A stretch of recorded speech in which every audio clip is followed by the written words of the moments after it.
Hi, this is Doug at Wood Spun Round, and a little different video this time. A friend of mine, Hugh Davis, uh, did a video on turning a pin. He had seen the pin and he had seen it, the cuts being done on table saw, and he was going to try to replicate it on the bandsaw. As we got through the video, at the end he was showing the finished product and said, it's not anywhere near what I was expecting. I still like it, but it's not what I was expecting. And it was a very nice pen. There's not a thing wrong with it. In fact, I may try to do what he did again. But I sent him a message that I love the pen and I understand it's not what he was looking for. If he would send me a picture, I'd like to look at it and see if I can figure it out. And he very graciously did and said, please go for it, make the pen, video the whole process. I would love to see how you do it. And so I'm taking the picture, changing things a little bit from what he did, but I'm still doing it on the bandsaw. And so it's very interesting how things turn out and how things work out when you go through a process and working out a process to get something that you've already seen. It's the same thing whether you're turning a bowl, a pen, a box, reproducing furniture. My dad does reproduction furniture, or did until just recently, and so now it's very interesting to see those processes and to work those processes out so that you get the finished product that you're after. I'm going to show you how I turn this pen, how I created it, how I turn it. It is not so much about the pen, but the process. And I have to admit right off the bat, I miss some of the footage and moving around. I have to move throughout my shop to do this project. In doing so, I either turned off or did not turn on the camera, or the footage just simply got lost, one of the two. So I'll explain those steps as best I can. Maybe in the future I'll do it again and get all the footage so that you can see the process step by step all the way through. It's not very hard, but you know, it is a process and it has to be done correctly. So anyway, let's get on with the video. I will come back in and we will do voiceover and let you know not only what I'm doing, but the steps that I left out in the video. Let's get on with it. All right, starting out with one of my oak pen blanks, just a normal square-ish, 3/4 inch pen blank. I've taken it to the bandsaw and I've put a diagonal slit on each side. And how I did that was to take the bed of the bandsaw, and I tilted it at, I think it was 47, 48 degrees. It's as far as my bandsaw would go, and then just ran these. You know, bandsaw blade was like this, so my table was turned that way, whoosh, right up against it. And I had marked, as you can see it better here, I've got a line 1/3 of the way in, and that's as far as I went. Now, I've also taken a sheet of thin black walnut and cut out some pieces that'll be my inserts. One of them, that's not it, that's it. This slot was a little narrower than any of the rest, and so I've sanded this particular insert down to the same size. I'm going to use some tight bond too, nothing special. Not even going to use CA. I'm just going to use this tight bond to glue these in. And what I'm going to do, I'm going to glue 2 of them in.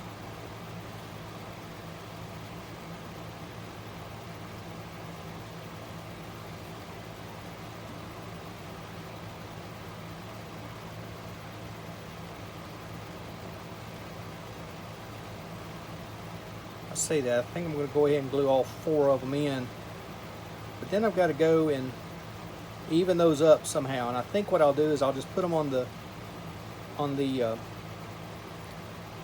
big disc sander and do them that way. All right.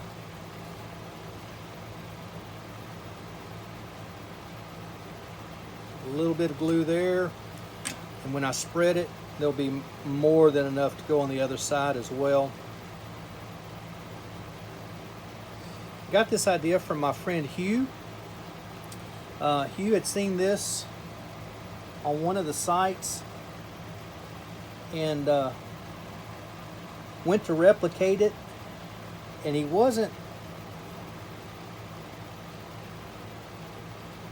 had not,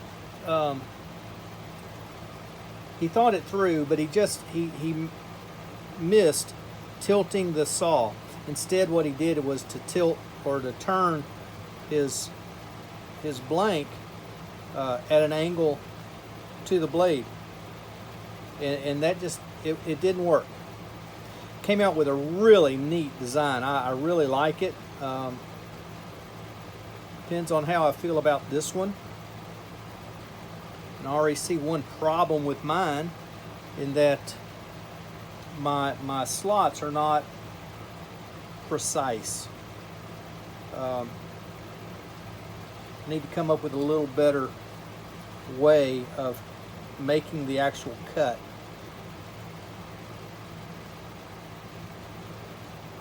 Tilting the bed is the right thing. There we go. Now, all four of those just simply need to stick. And while that glue is setting up,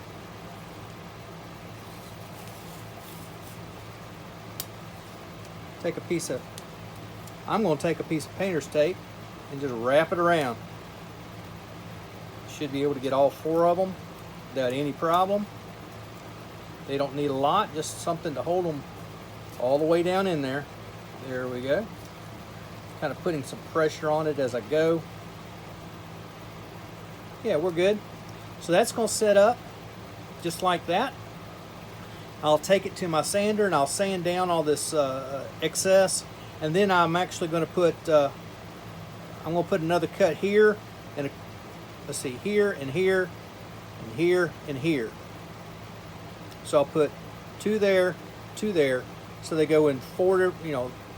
All four sides will have a horizontal just outside of this section up here, and then it'll have a real neat pattern once it's turned. So here we are sanding. This is a Shopsmith sanding disc, and we're just sanding off all that extra walnut that's there so that it'd be nice and smooth on the sides.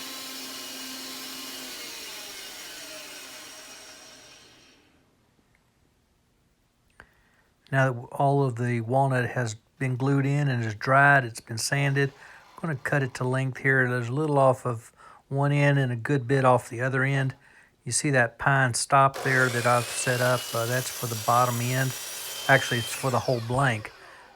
Here I'm just cutting off the top end, some excess that was there. We'll move it all the way down to the stop, and then we'll cut off the rest.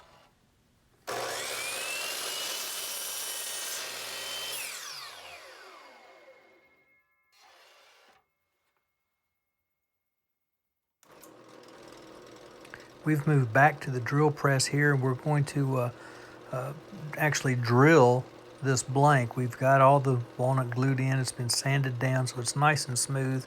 Back to square again. Now we're drilling the appropriate size hole for the brass tube to be glued into.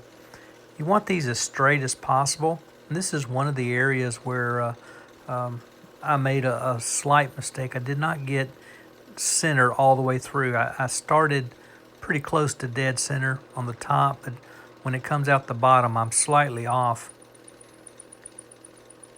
And it really didn't cause a big problem, except that one of my horizontal lines simply disappeared. It's just not there. Looks like I missed putting it in, but I didn't. I did put it in. I saw in the video that it's there.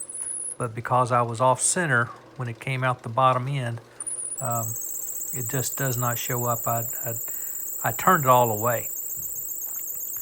So that's one thing that needs to be checked on. I did check it for square one direction, but not the other direction. And so that's where I messed up.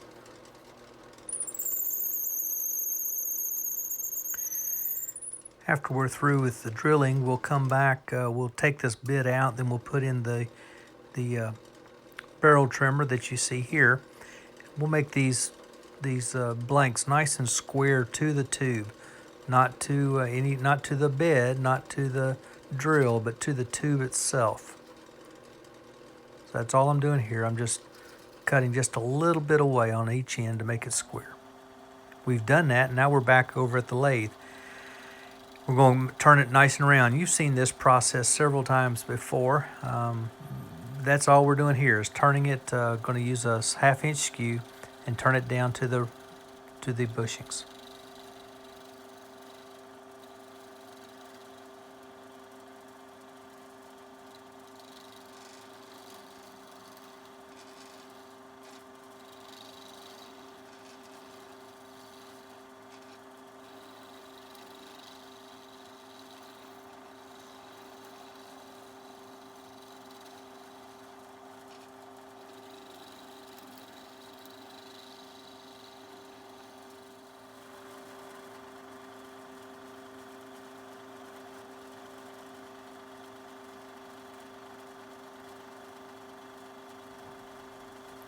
We're getting close here, just doing the last little cuts, trimming up both of these ends so they're nice and smooth to those bushings.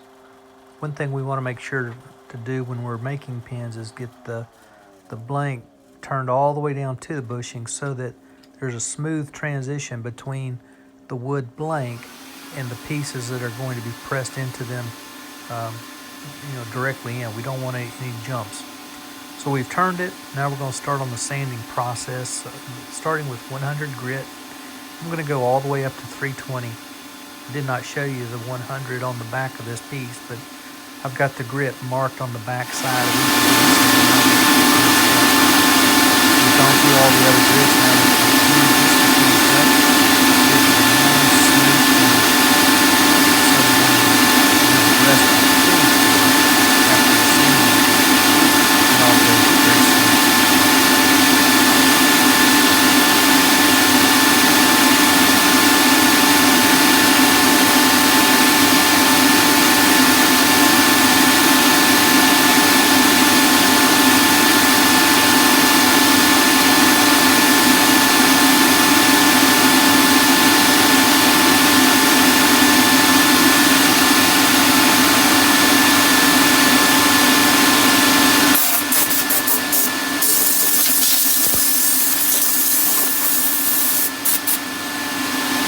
This is a typical finish process that I use.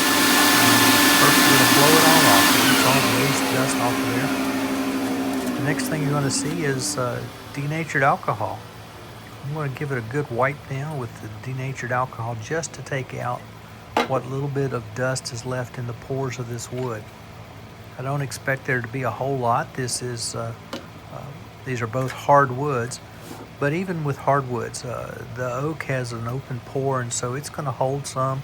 But it's so small, you're not going to see a whole lot come out of here. My paper towel is not going to turn brown like it does with some of the bowls. The denatured alcohol does give it a nice, it cleans it nice, and it dries very, very quickly. It's almost instantaneous. We don't have to worry about that. Next is going to be sanding sealer. I use a cellulose lacquer sanding sealer. It's not just thin down lacquer, it is lacquer sanding sealer. And so I've got it cut from the can. I use the Deft. It's I'm not sponsored by them. That's just one I like and is available to me. I take it straight out of the can and then cut it 50-50 roughly with lacquer thinner. I'm not concerned about it being perfectly half and half. It doesn't matter that much. It's not critical. There you can see it gives you a real good preview of what it's going to look like once all the wax is done. And I'm just kind of burnishing it with the wet paper towel. It actually puts a little more on there, but it also burnishes what's there. And so I come out with a real nice smooth finish. And normally, if you're just going to go put lacquer on it, you would denib that. You would sand it very, very lightly. But I'm going to use abrasive paste. You see there the Axe sanding paste. That is an abrasive paste. Since I've sanded to 320, what this axe will do is take it from that point and go up to about 1,000 grit. It works extremely well. Made right here in the United States. You don't have to go to another country to buy it, anything like that. Readily available. It is only available through their website, axewoodpaste.com. You can order it there. And I'll tell you at the end, but I'm going to tell you now so that you already have it in mind. There's a discount code, Doug15. Just recently, Axe began to sponsor me, and I'm extremely excited about that. And with that, they've given me a 15% discount code. So Doug15 at checkout, and you will get 15% off of your Axe products.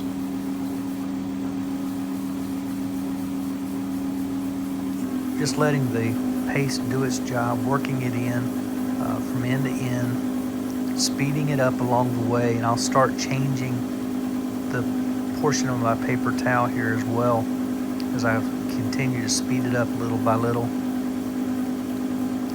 What that does is, after I've let the paste work and it's done its thing, I want to get that back off of the wood so that it doesn't leave grit in my finish. And so I'm going to buff it, for lack of a better term. I'm going to buff until I'm getting no residue on my paper towel. You see the area there that I applied it with, it's under my thumb. And there you just saw where I've been buffing it for a while. And it's left some dark spots. Most of that dark is coming off of the bushings. Those bushings do wear, and especially with an abrasive paste, they will braid off, and the crud coming off of those bushings makes your paper towel black. It's another good reason to change the spot on your paper towel that you're using real often. You don't want to drag that black onto light colored woods. Usually if you got light colored wood, you want to keep it nice and light. For me, with this one on that oak, if it were to be a little dark, even a little gray on the very end, that would not bother me. I'm actually using a black pen kit with this, and so it wouldn't really matter to me that much. I'm keeping this pen no matter what. There are going to be some flaws in it, but I'm going to keep it anyway. It's kind of a learning piece. You see there, my towel is getting cleaner and cleaner. I'm just kind of shifting just a little bit each time. Just about through here with the abrasive paste. I think we're turning close to 2,000 RPMs at this point.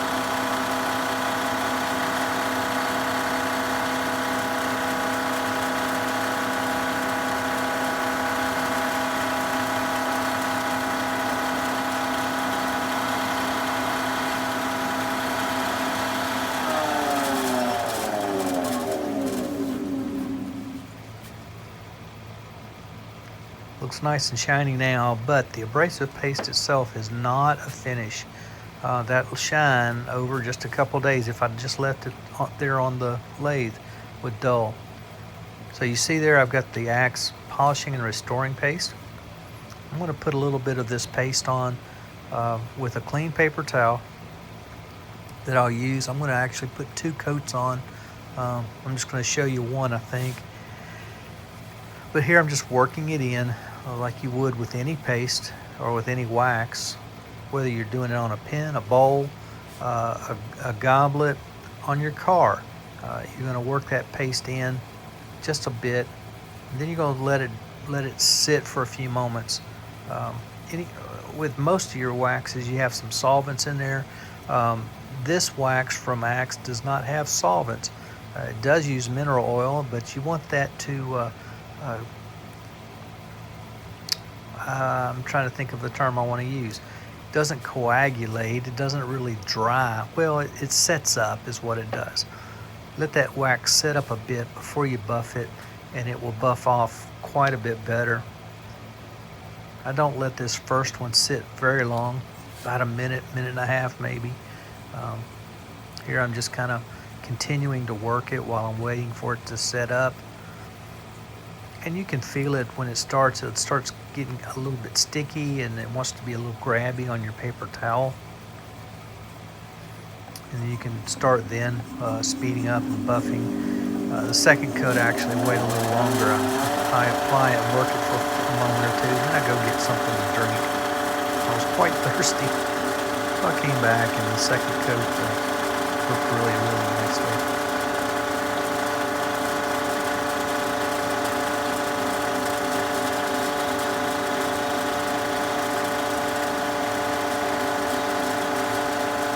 Great shine coming up here.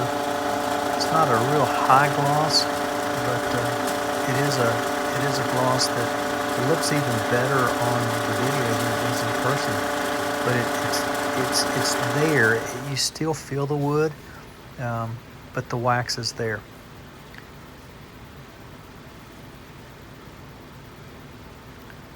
We're here at the assembly table. My assembly table doubles as my table saw. But you see there, I've got all my stuff, my press, my tray that I work out of.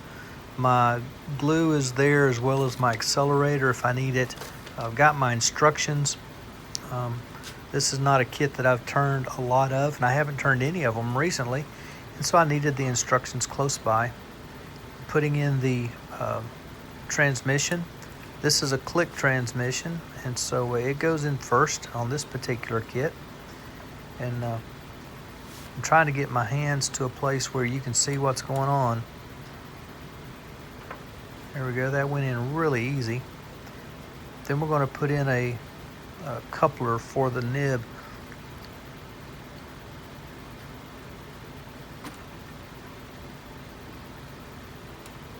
I've said it before, you don't have to have one of these presses. You can use a trigger clamp. You can use a bar clamp. You can use a vise. You can use your lathe. You use the tailstock, the quill in the tailstock of your lathe to press your pins together. But I've got this one. I've had it for a long, long time. But after that coupler goes in, the refill goes in, spring goes on top of the refill, and then the nib itself just twists in. And then you have the little plunger cap that screws onto the back end. And that's all there is to it. Very simple pin to assemble. It ends up this spiral, this flame, this feather, whatever you want to call that, looks really good as well. Just showing you again there that next time I will get the top and the bottom horizontal pieces a closer. Stratus click pin with the flame or feather pattern cut into it. That was oak with walnut inserts. Did all the cutting on the bandsaw. Hugh's original statement was he had never seen it done on a bandsaw. He wanted to see if it's possible. Yes, it's possible. And I'm sure by now Hugh has already done it. However, I think it would be easier on a table saw. You'd have to be extremely careful. But it's a great way of doing it. It's a great embellishment. I can see a couple of things, and I pointed it out a while ago. The distance between this lower line and this diagonal part, as well as the upper to the top of the diagonal, is too wide. I need to measure that out a little better. I was doing that primarily by eye. I did lay it out on the wood, but it's too far, and so it ends up being too high. It also makes it almost disappear. This upper end almost disappeared on me, unless you leave it quite heavy. I'm not sure how it ended up as good on the bottom as it did. The angle on these, I set my table, I tilted the table on the bandsaw as far as it would go, 46, 47 degrees, and so that's a limiting factor there. And the only way I think to get those to extend any further, to make them longer, would be to, well, I can't tilt the table anymore to make them go longer, but I could go all the way through with them and do it that way. That would be interesting. And then you get a spiral all the way up. But these are non-connected spirals. So anyway, and I hope it makes sense to you.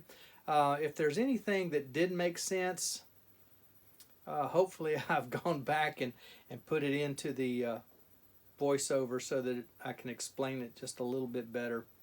Well, this is Doug, and I hope it's been good for you. I hope it's something new and different, something that maybe inspires you to go out and make something in your shop, maybe just to try something very new. This was extremely new to me. I've never done anything like that before, but this was a good experiment, and I'll be doing it again. I liked it. I enjoyed it. I mentioned Hugh, his channel, Wouldn't It Be Nice? He does a great job.